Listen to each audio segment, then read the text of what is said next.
All right, so today's topic is something that I got sent a few days ago, and I never really got to elaborate on it.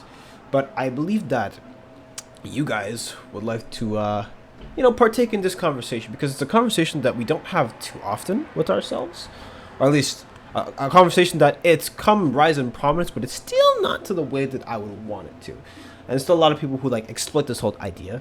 And it was actually a Reddit post that was shared with me, so it was called, the title of the post is Men Are Disappearing from Society. We need to address this problem as men and women. Now, personally, I would rather somebody just describe themselves, say society as a whole, instead of just, men and women. But there is a point to it. But, yeah. So this post is pretty short for the most part, and it goes into, like, various different aspects. And I actually want to look at, at least talk about the idea as a whole, like, are men really like disappearing? And I feel like I know this person is disappearing in the sense where it's like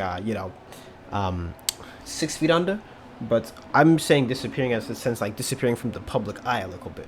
So I'm gonna read this post and then we're gonna talk about it. So to start off, it says men in today's society are 3 times more likely to commit self-deletion, making up to 80% of America's self-deletion rate in Minecraft.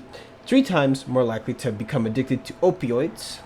In 1974, the deficit for women actively in college compared to men was 13%. Now, on the opposite spectrum, today the deficit for men compared to women, it is at 15%. In 2020, the dropouts from college men accounted for 70% of them. Now, I actually want to pause for a minute here because this is something that's actually rather interesting because I have seen it. I've seen it in my personal life. I've seen people online talking about it. It is the whole idea of like school at least feels like a scam.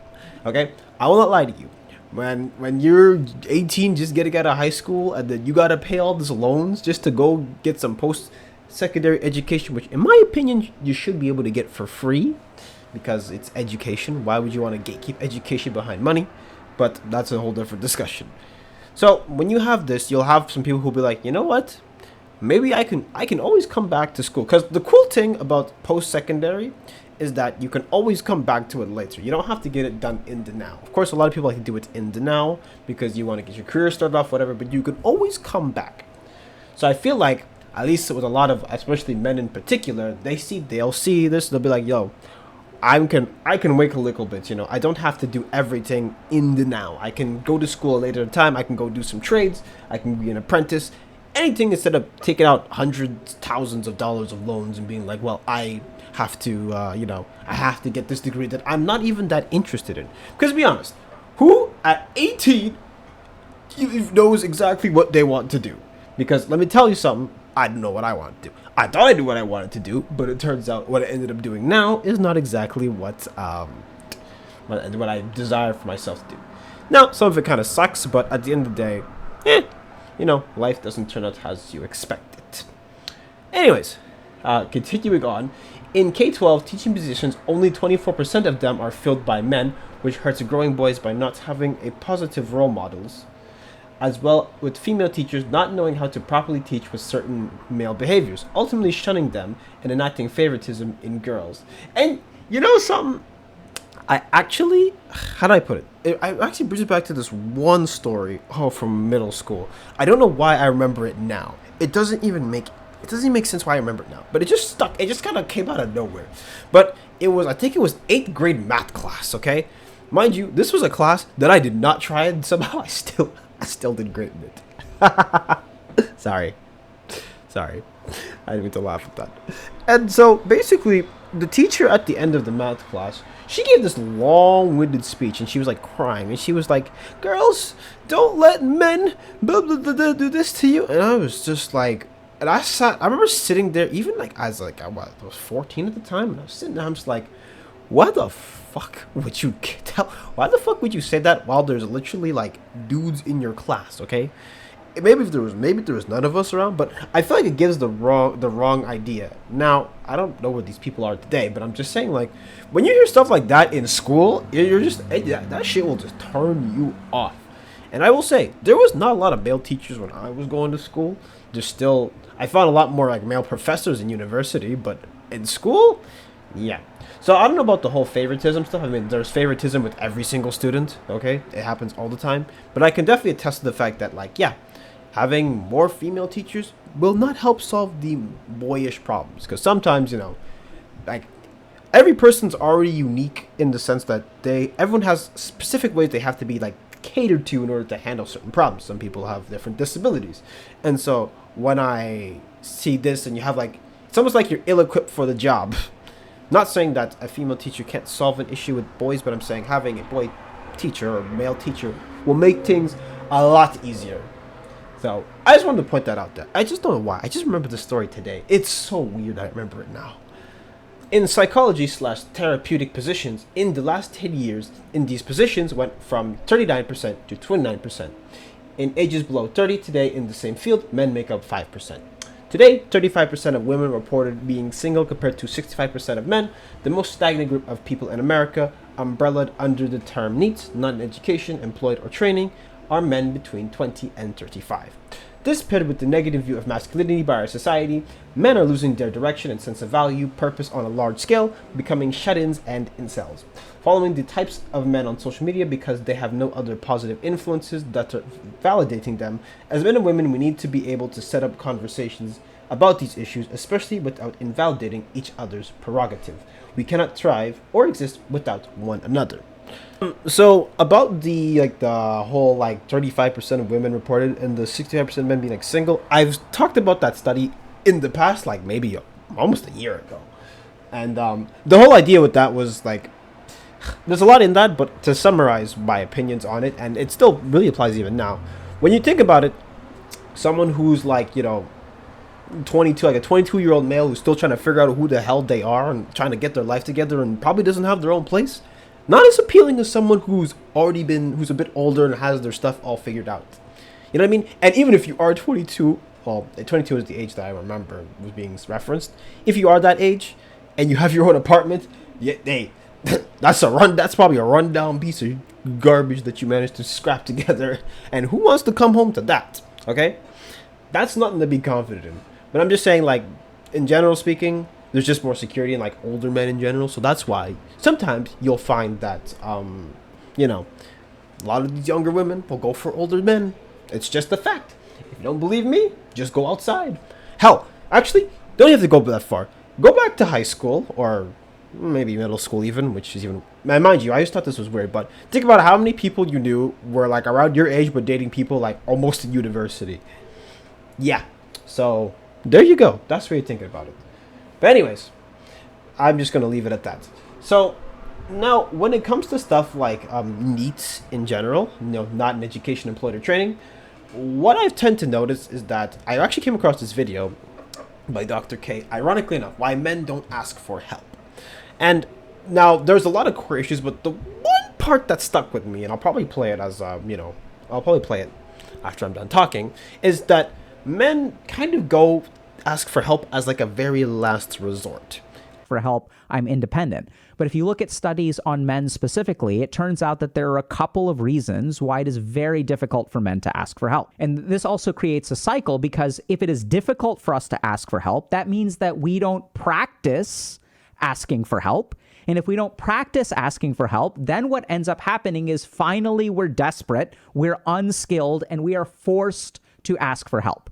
And since we don't know the skill of it, then when we end up asking for help, it doesn't go well. People don't give us the help that we need. We're not even able to articulate what kind of help we need. And even the amount of help that they give us seems to not be enough or makes us feel really bad about ourselves. So this is something that's so critical, but we sort of we're not really taught how to do it. And then when we finally give it a shot, it doesn't end up working well. And when it doesn't end up working well, we do not reinforce that behavior. Then we sort of realize, and this is the experience of a lot of men, when I ask for help, I just get burned. It's a waste of time. It doesn't end up helping anyway. So I'm not going to bother. And I actually have a bad habit of doing this myself, because sometimes you will go and ask for help, especially as a man, and say you go ask your mom or something, or your sister or whatever. They might give you something that's okay, but it doesn't really address the core issue of your problem. So you're kind of just this was not very helpful. So what you end up doing is you kind of have a bias where it's like, okay, if I ask for help, it's just gonna keep giving me the same old like feedback loop where it's like I'm not gonna get what I'm looking for. Now, that's not always true. Sometimes asking for help from other people can actually, give you some insight that you've never had before. But because you're stuck in your own negative bias, you're thinking, man, I'm just not going to ask for help. So, what I feel like, and how to tie this concept together, is that with someone who's in that area, especially people who have no direction, they're going to be like, well, I'm just going to go and do what I want to do and figure this out myself because I'm the man. I have to figure this out on my own, and that's what I have to do.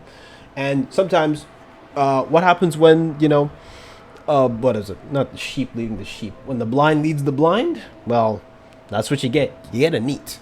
And even then, you'll have like all these people, like you have like red pillars and this guru and that guru will pop up because you know why they end up being popular?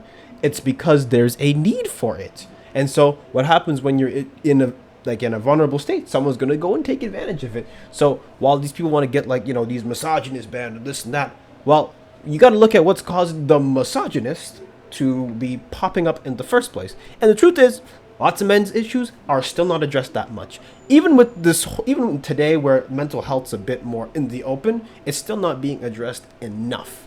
So you'll find that people will end up gravitating towards all the wrong material. So that's what I really want to touch on. So anyways, that was a lot to mention in that one little clip, but you kind of see where I'm coming from though. It's just like there's so much into this one problem where I feel like to a degree people, especially like your average person, isn't exactly equipped to handle this. So the only way for people to handle these kind of problems is you educate them. So that's what today's video is kind of hoping to do, where I'm trying to like open the floor for people to like talk about this stuff. And if you feel free to share what you want to share, but it's like, yeah, that's what I find in general. Oh my god, I actually forgot to mention this about like the help section, and I really got to mention this, but I find a lot of advice that is given is either it's very like surface level or it's just not good. And let me give you an example. Okay, so for instance, you might have at least if you go on Reddit or something or whatever, you'll find a lot of people have like frustrations in dating or whatever. Okay, so we'll just use dating as an example just for this one because it's a very common problem. So what you might find is someone will be like, okay, I don't know how to do this. I've never touched a woman, never touched a hand or whatever. I've never hugged somebody, yada yada yada. And you'll be like, okay, how do I get myself, more comfortable with that? And some advice that I will see so often, I will see something saying like, you need to put yourself out there.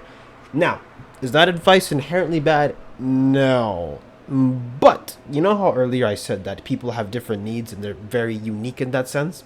So when you say put yourself out there, what does that mean? Does it mean go to bars? Maybe you don't like going to bars, okay? Bars are not always that fun.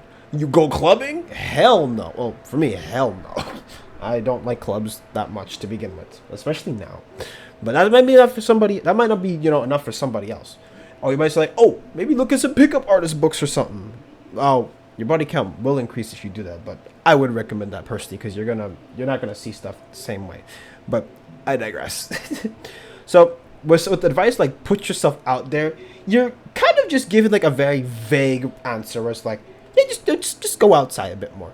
Now, I am guilty of giving this advice, but what you really have to do is when you tell someone to put themselves out there, I would say try to get them to elaborate a bit more where it's like, okay, what do you like to do? Do you like to play video games? Do you like to do this?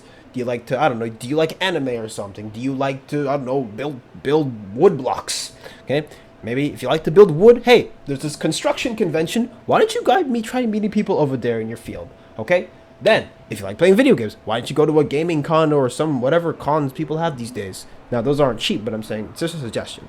Okay, that's one way to do it. Oh, what if you have this interest? Why don't you cater it to that? So what I would say is that, first advice, like put yourself out there. I would say, build a life build yourself around your interests so that your interest can, coincide with what you got to do. Now, does that advice sound much smoother? Absolutely. At least that's how I try to formulate my advice. I try to cater it to the person who I'm giving advice to. And of course, blanket general advice works in general, but I say that sometimes you got to dive into the nitty gritty in order to, if you really want to get the desired effect that you're looking for. So that's really it.